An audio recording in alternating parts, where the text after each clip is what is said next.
comenzamos, ¿no es cierto?, esta unidad de química que son las disoluciones y nos van a servir, ¿no es cierto?, para poder conocer después, sobre todo la próxima semana, vamos a estar hablando de la concentración de algunas disoluciones, ¿ya? Pero para ello, ¿no es cierto?, primero tuvimos que definir el concepto de disolución, que van a ser estas mezclas homogéneas, en las cuales no se pueden distinguir los componentes, que pueden ser dos o más, ¿no es cierto?, y no se van a poder saber a simple vista, ¿no es cierto?, cuáles son.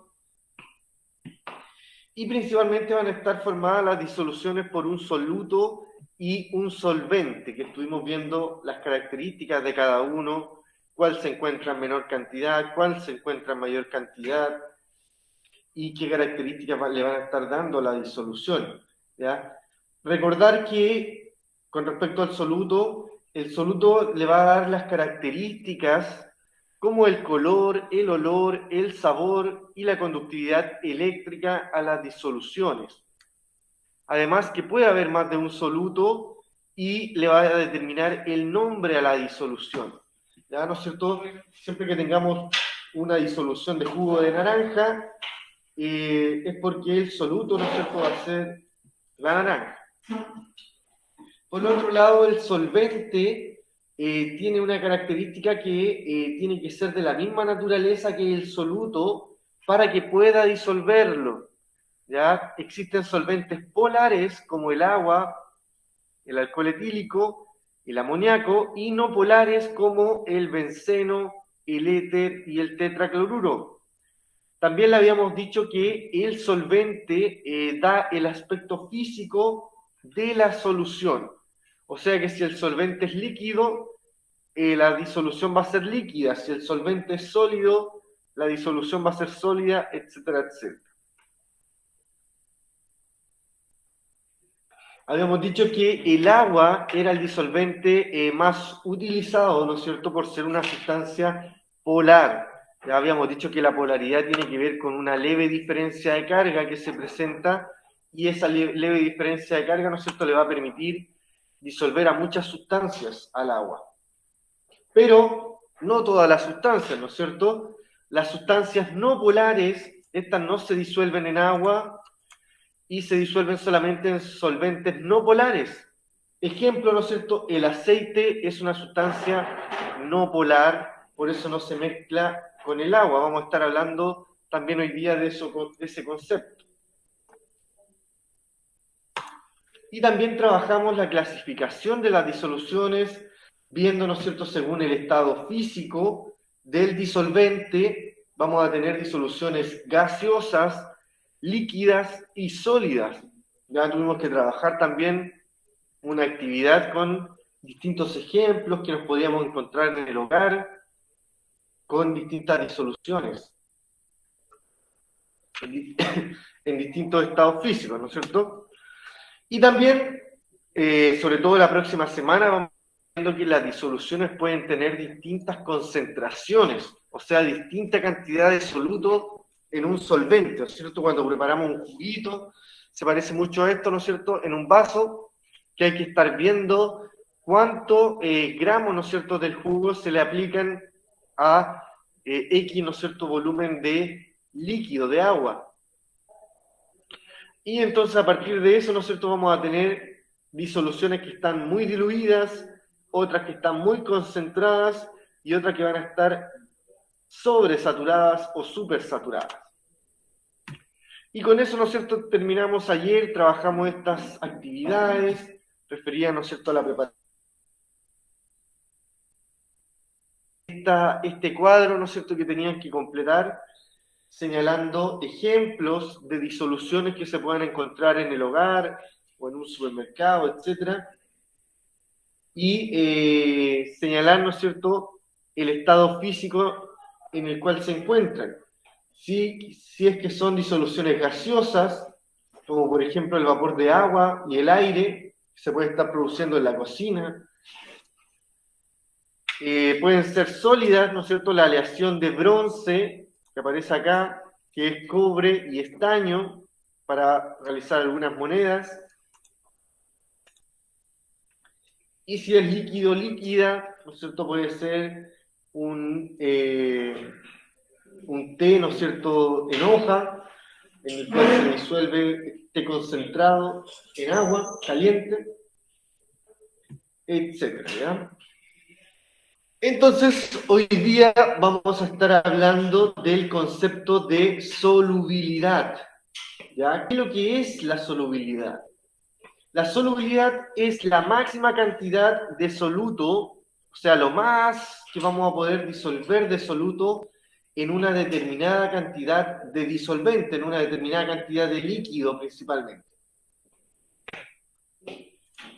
Entonces, tenemos acá un ejemplo de una solubilidad del azúcar, la cual tiene una solubilidad en agua de aproximadamente 200 gramos de sacarosa en 100 gramos de agua.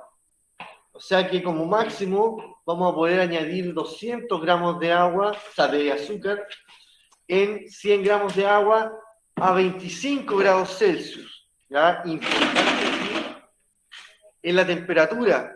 Vamos a estar viendo algunos factores que afectan la solubilidad y la temperatura es uno de ellos. ¿Ya? Por lo tanto, aquí nos están dando el dato a 25 grados Celsius. ¿Por qué nos darán el dato a 25 grados Celsius? Chiquillos, en química se utiliza mucho esta temperatura, ¿ya?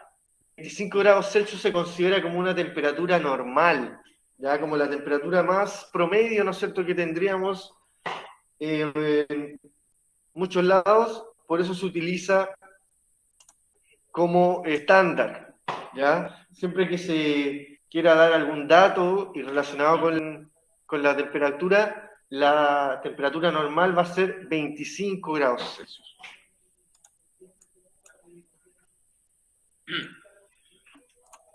Entonces, por más que, ¿no es cierto?, si es que le añadimos más de 200 gramos de sacarosa, por más que quizás, ¿no es cierto?, la agitemos o queramos, ¿no es cierto?, esperemos que se disuelva más, no se va a poder disolver, porque el agua no va a aceptar más azúcar a esa temperatura.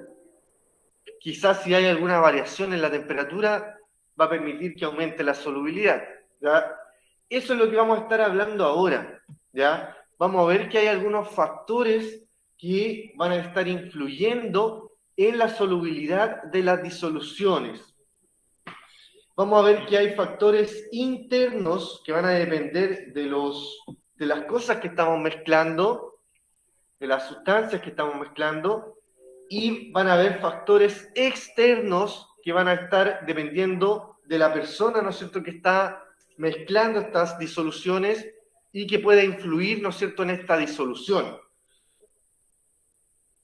El factor interno principal es la interacción que va a tener el soluto y el disolvente, ¿ya? O sea, cómo van a estar interaccionando estos, principalmente con la polaridad que van a tener estos solutos y disolventes que hablamos en la clase pasada, ¿no es cierto? Que lo semejante disuelve a lo semejante, por lo tanto, ¿no es cierto?, lo polar va a disolver a sustancias polares, mientras que si tenemos una sustancia apolar, solamente va a disolver a sustancias apolares. Eso, ¿no es cierto?, está relacionado con la naturaleza de la sustancia. Por eso van a existir líquidos que sean miscibles. ¿Qué significa que sean miscibles? Que se pueden mezclar, ya que se van a poder juntar en cualquier proporción y el resultado siempre va a ser una mezcla homogénea, como la que se muestra en la primera imagen. Un ejemplo de la disolución homogénea es el alcohol en agua. Ya, por ejemplo, si usted ve una botella de aguardiente, o sea, un copete de aguardiente, ¿no es cierto?, el líquido, va a ser de color transparente y no se va a distinguir, ¿no es cierto?, que contiene alcohol y que contiene ahí agua. También, ¿no es cierto?, el alcohol mismo también tiene, que se utiliza, ¿no es cierto?, para desinfectar las heridas, también tiene puesto un poco de agua, ¿no es cierto?, para poder diluir este alcohol. Y como pueden ver, ¿no es cierto?, no se distinguen los componentes. Y eso es porque van a tener la misma polaridad, ¿ya? Ambos van a ser polares o ambos van a ser no polares.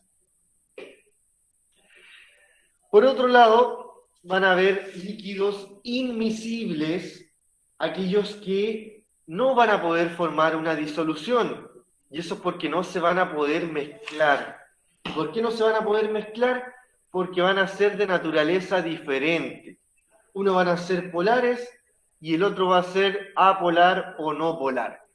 Ejemplo, ¿no es cierto? Tenemos aquí el agua con el aceite, que, ¿no es cierto?, hemos visto cuando vemos una sopa, ya podemos ver una cazuela, ¿no es cierto?, podemos ver las gotitas de aceite en la sopa, y eso es porque el aceite no se mezcla con el agua. También, chiquillos, tengo aquí para mostrarles un experimento sobre esta aplicación, ¿no es cierto?, de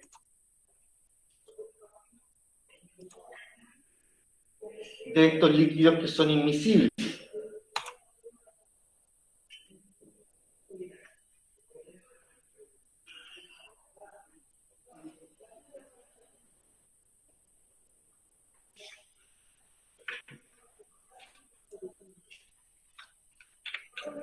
Entonces, este experimento, ¿no es cierto?, se llama lámpara de lava, ¿ya?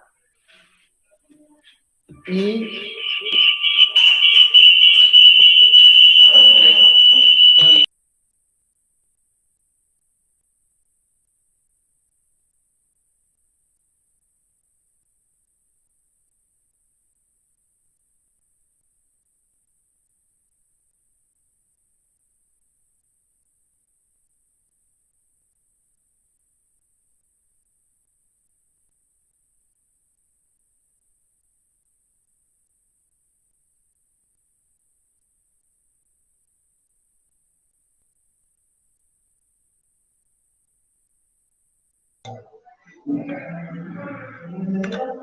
ya, entonces, para hacer, ¿no es cierto?, este experimento va a necesitar aceite, un frasco, agua y colorante, ¿ya? Entonces, lo primero que van haciendo, ¿no es cierto?, es añadiendo ahí el aceite, el agua, no, primero el agua y después el aceite.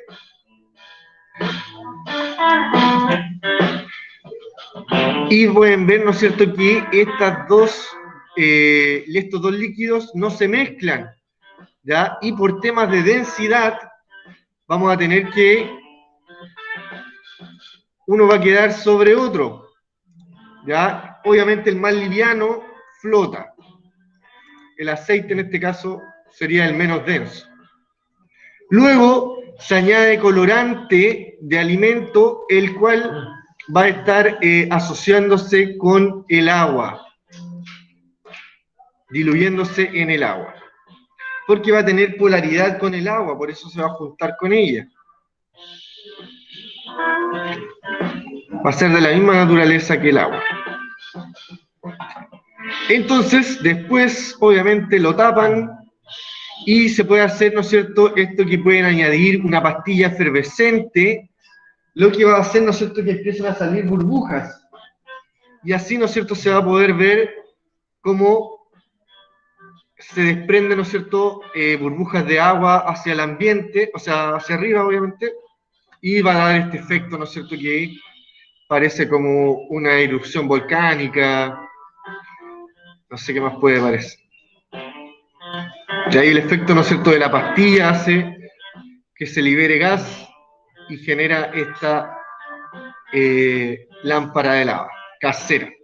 Muy fácil de hacer y sobre todo si lo hacen de noche y le ponen una luz también por una linterna, también resulta bastante visual.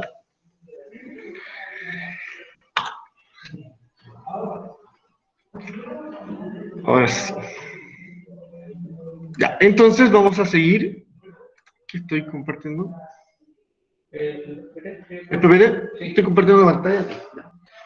Entonces, vamos a saltar ahora al otro factor que puede estar afectando las disoluciones. ¿Ya? Este es el factor interno, ¿ya? El único de los factores que es interno. Todos los demás que vamos a ver son externos, que van a depender de quién esté preparando la disolución y cómo puede afectarla. Entonces, como primer factor externo, tenemos la agitación, ¿ya? Yo creo que ¿no es cierto?, todos lo conocen, todos lo hemos aplicado, ¿ya? Siempre cuando hacemos un café o a veces cuando nos tomamos un jugo en caja, hay que agitarlos, ¿no es cierto?, para poder consumirlos y disolver algún sólido que pueda estar, ¿no es cierto?, o algún concentrado que pueda estar precipitando. La agitación es un proceso mecánico, ¿no es cierto?, que requiere un movimiento para aumentar la movilidad de las moléculas. Cuando estamos agitando, estamos dando más movimiento. Parece que no se escucha.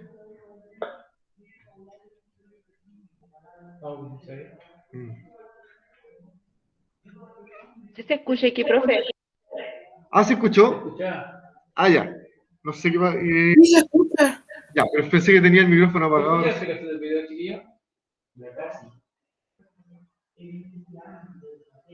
¿La explicación del video se escuchó? Sí, profe, sí se escucha. Sí, profe, sí se escuchó. Ah, ya, gracias. Que me teníamos silenciado el micrófono, no sé qué pasa. Parece de estar funcionando de acá. Ya, entonces seguimos, decía que la agitación va a estar dándole movimiento al líquido y eso va a permitir, ¿no es cierto?, que los compuestos que están al interior, las sustancias, los átomos, ganen energía y comiencen a moverse, ¿no es cierto?, y eso le va a permitir dispersarse por la solución y le va a permitir una mayor solubilidad.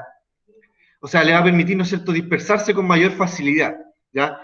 Lo que no sucede es que esté logrando aumentar la solubilidad como tal, ¿ya? No va a permitir que, por ejemplo, disolvamos más de 200 gramos de sacarosa en 100 gramos de agua. Lo que sí va a permitir es que logremos esta proporción en menos tiempo, ¿ya?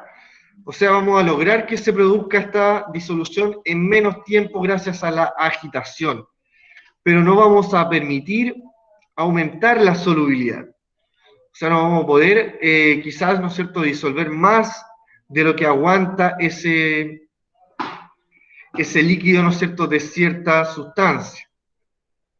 Entonces, disminuye el tiempo en que un determinado sólido se va a disolver en un determinado disolvente, ¿ya? La agitación la utilizamos mucho, ¿no es cierto?, cuando preparamos un café, una leche, tenemos que, ¿no es cierto?, revolver, agitar, para conseguir que se vuelva más líquida, ¿no es cierto?, la disolución.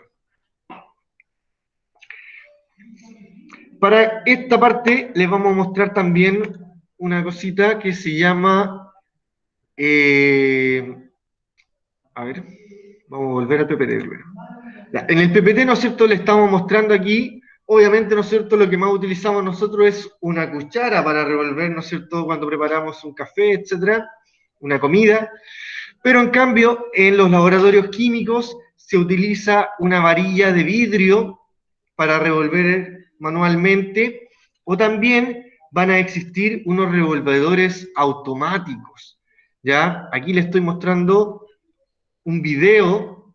No, vamos a ver primero estas imágenes. Estas imágenes son de una máquina, ¿no es cierto?, una herramienta que se utiliza en los laboratorios químicos para poder revolver, ¿no es cierto?, como se diría, o agitar las disoluciones.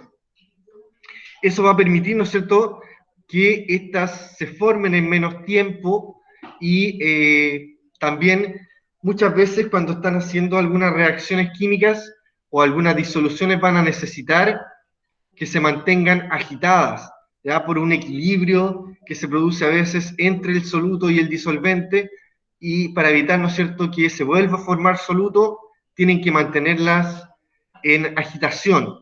¿Ya? Y existen estas máquinas que van a tener, por el nombre, ¿no es cierto?, que son magnéticas, van a tener un imán, y esta cosita que está acá, que es como una pastilla, un supositorio, es la que se utiliza en estos vasos, y va a estar, ¿no es cierto?, girando, y va a permitir que se mezcle. ¿Ya? Si no me entendieron, aquí tenemos un videíto de cómo funcionan. Ya aquí comienzan a girar.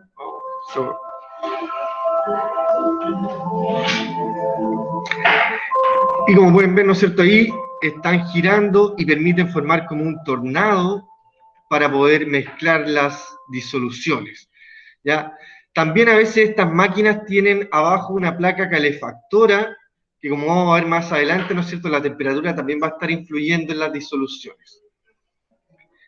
Que son estos instrumentos que están acá. Son de cerámica, aluminio, para poder manejar, ¿no es cierto?, el calor. Deme 10. Ahí se puede ver, ¿no es cierto?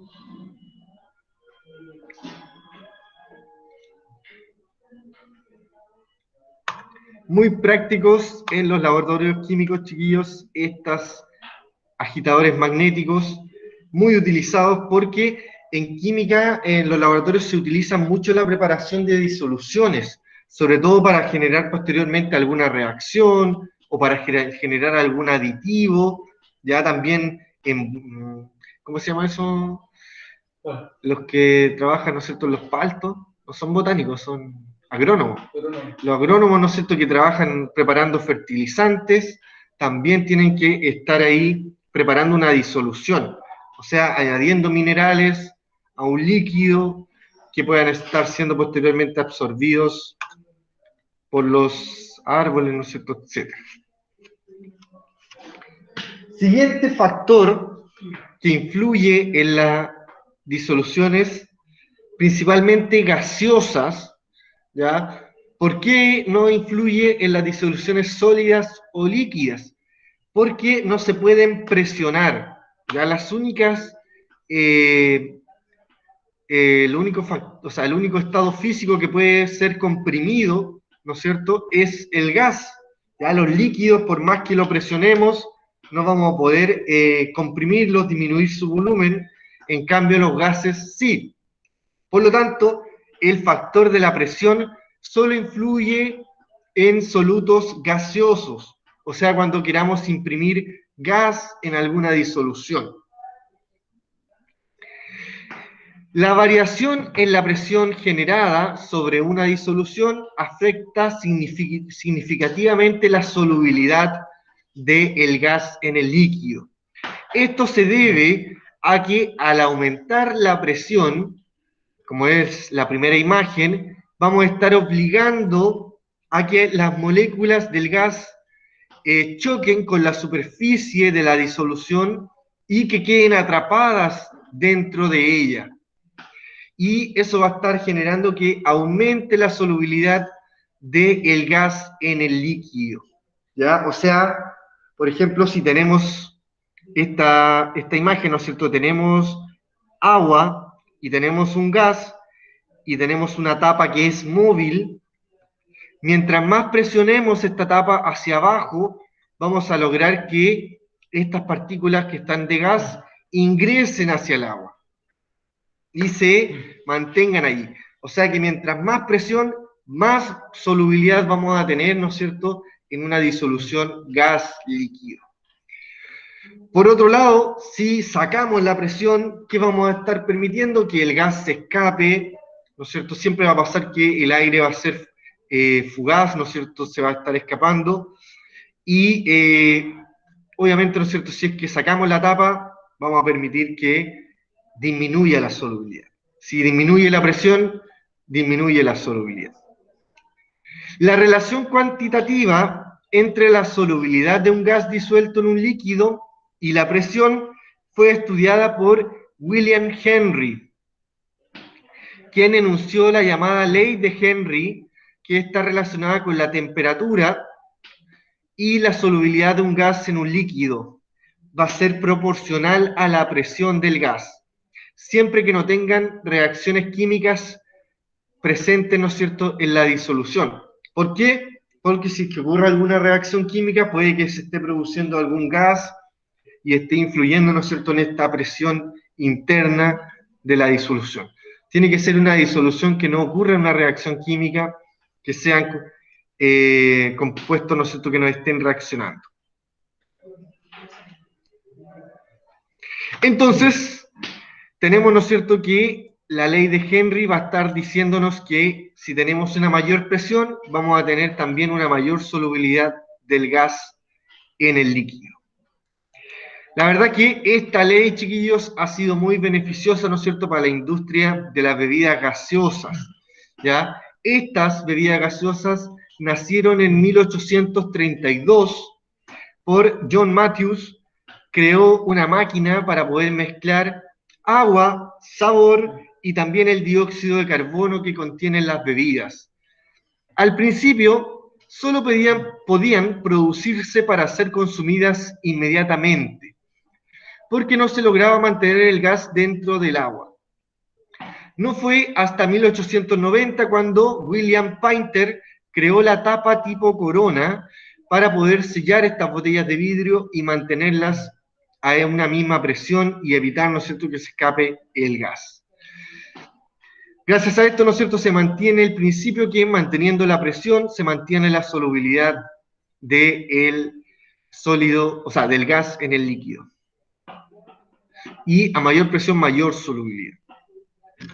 Entonces, chiquillos, aquí también tenemos algunas imágenes complementarias, ¿no es cierto?, para mostrarles.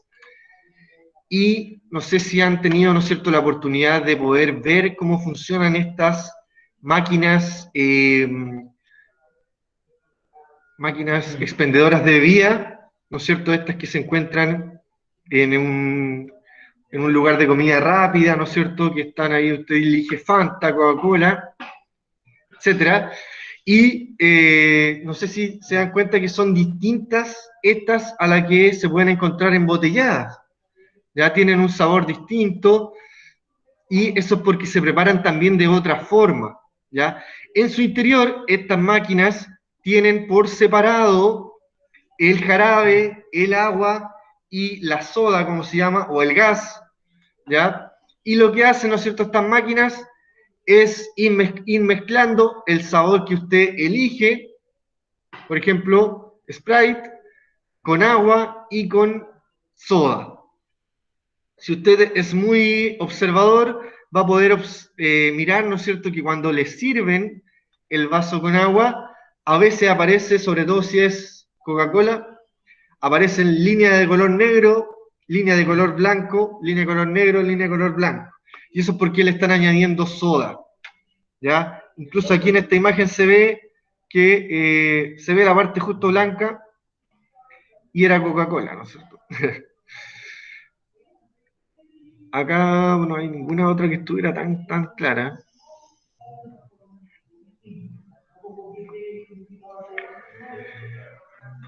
Pero, ¿no es cierto?, ahí estamos viendo cómo funciona y cómo imprime, ¿no es cierto?, el gas en estas bebidas. ¿Ya? ¿Qué pasa, no es cierto?, en la bebida normal? ¿Qué pasa con estas bebidas? Te las sirven destapada o tapada con una tapa que no es como Corona y se desvanece más fácilmente, ¿no es cierto? Hay que consumirlas rápidamente. No es como las bebidas con tapa, ¿no es cierto?, que tienen una mayor duración, entre comillas. Parece que aquí hay un video. ¿Y de sencillo? ¿Sencillo? Pues la verdad es que no. Lo cierto es que un refresco es una mezcla imposible de agua y dióxido de carbono, o CO2. Dos sustancias que simplemente no se mezclan. El dispensador tiene que hacer lo imposible para fabricar la bebida. Para conseguirlo, el dispensador se esfuerza al máximo. Y para eso necesita una gran cantidad de presión. Bueno, ¿cómo funciona? Aquí está la explicación. La máquina que fabrica bebidas. Para lograr esta mezcla imposible, cuenta con 6 bombas de sirope y 6 cajas de sirope. Una bomba conectada al dispensador de agua, un carbonatador, un cilindro de CO2 y grifos. Cuando se presiona el grifo, la bomba envía el agua al carbonatador. El cilindro también envía CO2 al carbonatador. Su función consiste en mezclar estas sustancias aparentemente incompatibles para producir agua carbonatada. Cuando se produce este milagro, el agua carbonatada se envía al grifo y la bomba de sirope envía el sabor elegido. El sirope y el agua carbonatada se mezclan justo antes de salir por el grifo. ¡Tachán! El dispensador acaba de fabricar un refresco. Ahí está, ¿no es cierto?, la explicación. No había alcanzado a ver bien el video, pero está muy bueno, ¿no es cierto? Señala cómo necesita también de unas máquinas, un motor para poder comprimir, ¿no es cierto?, este gas y aumentar la presión para que aumente la solubilidad de este en el gas, o sea, en el líquido. Puede ser la mayoría de máquinas tienen un sabor distinto.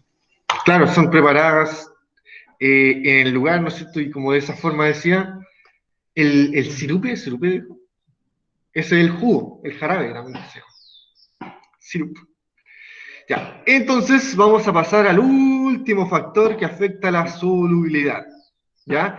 Y este factor, ya lo habíamos señalado, es la temperatura. Pero ojo, que la temperatura se comporta de distinta forma dependiendo de la disolución, dependiendo del estado físico de la disolución. Entonces, en el primer gráfico que tenemos ahí, tenemos, ¿no es cierto?, puras pendientes hacia arriba, puras subidas. Cuando yo voy a salir en bici, esas subidas no me gustan. Entonces, ¿por qué estas son puras subidas? Porque este gráfico va a estar señalando la solubilidad de un sólido en líquido.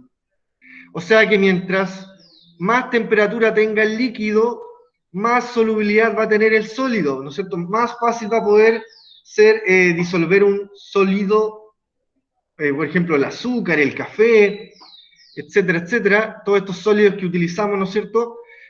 Por ejemplo, una sopa, de esas que vienen preparadas, o sea, no preparadas, vienen en polvo, que diga, y se añaden agua caliente, son porque en agua caliente, ¿no es cierto?, se van a disolver mejor, ¿ya?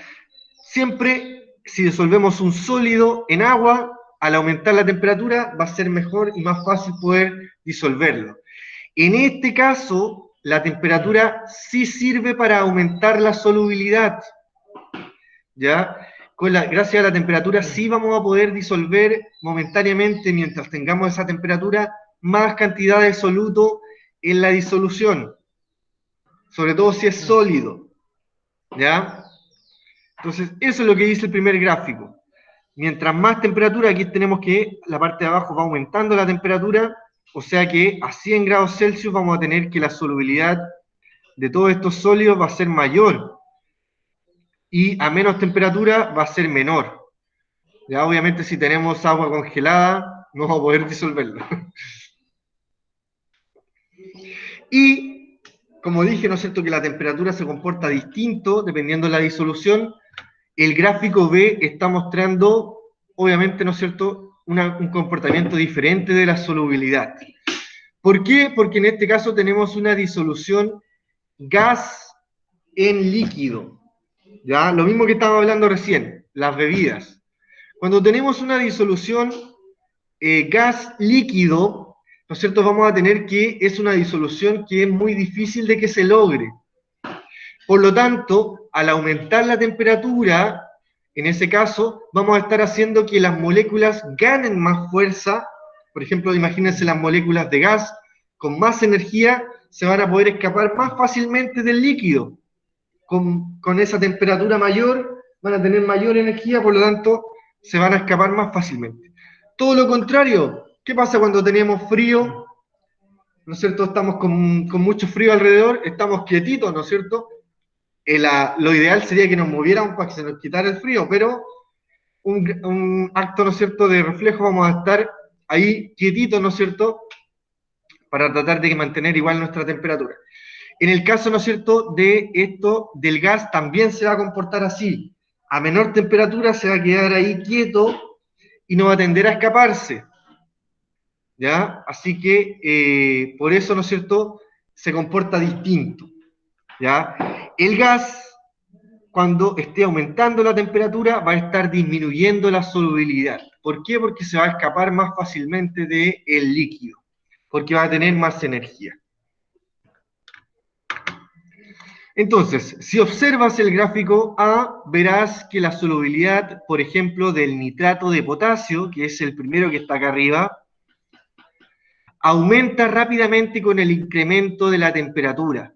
O sea que a medida que vamos aumentando la temperatura, la solubilidad del NaNO3 va a ir aumentando también. O sea, más de este soluto vamos a poder disolver.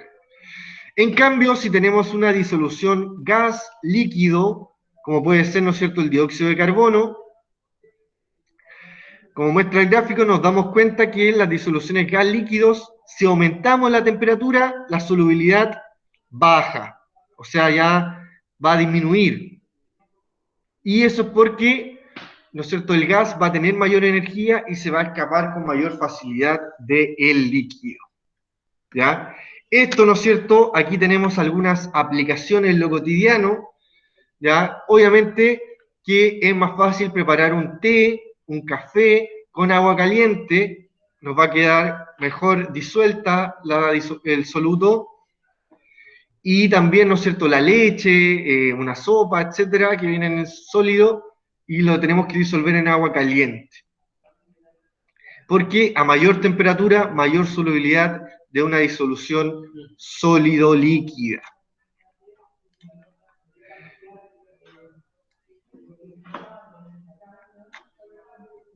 ¿Ya? Y por otro lado, ¿no es cierto?, también lo aplicamos mucho, que las bebidas, las cervezas, todas estas bebidas gaseosas se mantienen refrigeradas, ¿no es cierto? ¿Por qué no me conviene comprar una bebida tibia o una cerveza tibia?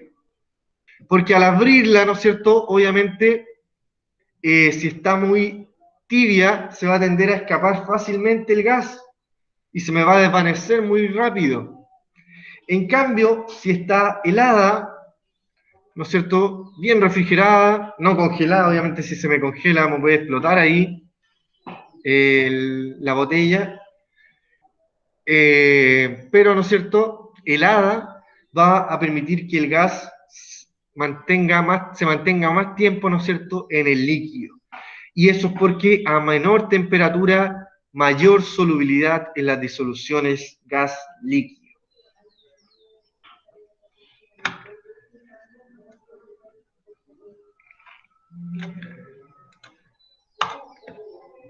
Entonces, chiquillos, esta parte, ¿no es cierto?, les va a servir para poder trabajar la pregunta esencial, ¿ya?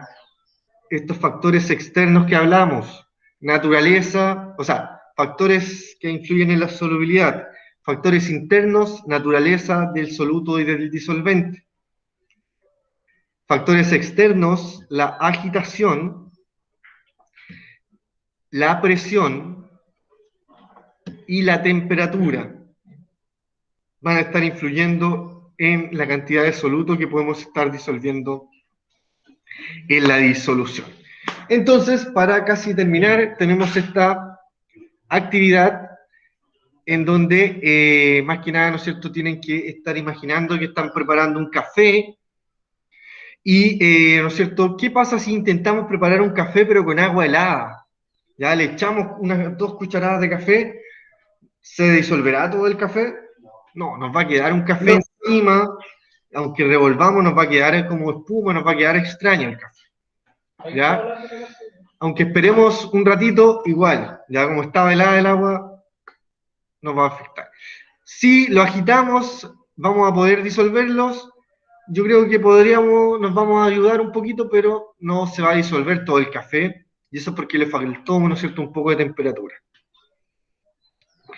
Y obviamente si lo agitamos, el factor que estamos propiciando, ¿no es cierto?, es la agitación, y igual vamos a lograr, ¿no es cierto?, que se disuelva un poco, porque a mayor agitación vamos a lograr una mayor solubilidad. gracias a la agitación, ¿no es cierto?, vamos a permitir que las partículas se mezclen o se dispersen, ¿no es cierto?, en la disolución. Le vamos a estar dando, ¿no es cierto?, movimiento. ¿Ya? Entonces, más que nada, ¿no es cierto?, eso era señalar en esa actividad relacionado, ¿no es cierto?, con la agitación y la temperatura, que en este caso es baja, ¿ya? Es agua helada, y eso está, ¿no es cierto?, determinando que quizás no se disuelva también el café. Pregunta de la semana número 21. Ayer no la mostramos en este curso, pero era porque la íbamos a hablar hoy día, ¿ya? Pero tienen ahora 12 minutos para responder esta pregunta que no está difícil, y la verdad que hablamos todo el rato las respuestas. Dice, Juan salió de paseo al parque de Quillota, a la Aconcagua, con su mascota, ¿ya? Y era un día muy caluroso, está resaltado ahí que era un día muy caluroso, un día de verano, de esos que se vienen. Y así que antes de salir dijo, me voy a llevar una bebida también para poder refrescarme.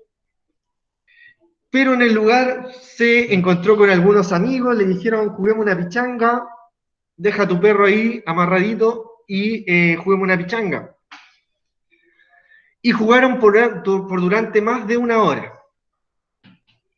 Luego de una hora decidió refrescarse y abrió su refresco, el cual desprendió mucho gas al abrirlo, ¿ya? Obviamente, ¿no es cierto?, por las condiciones climáticas, el tiempo que pasó, se encontró con que también la bebida ya estaba con un sabor tibio y desvanecida.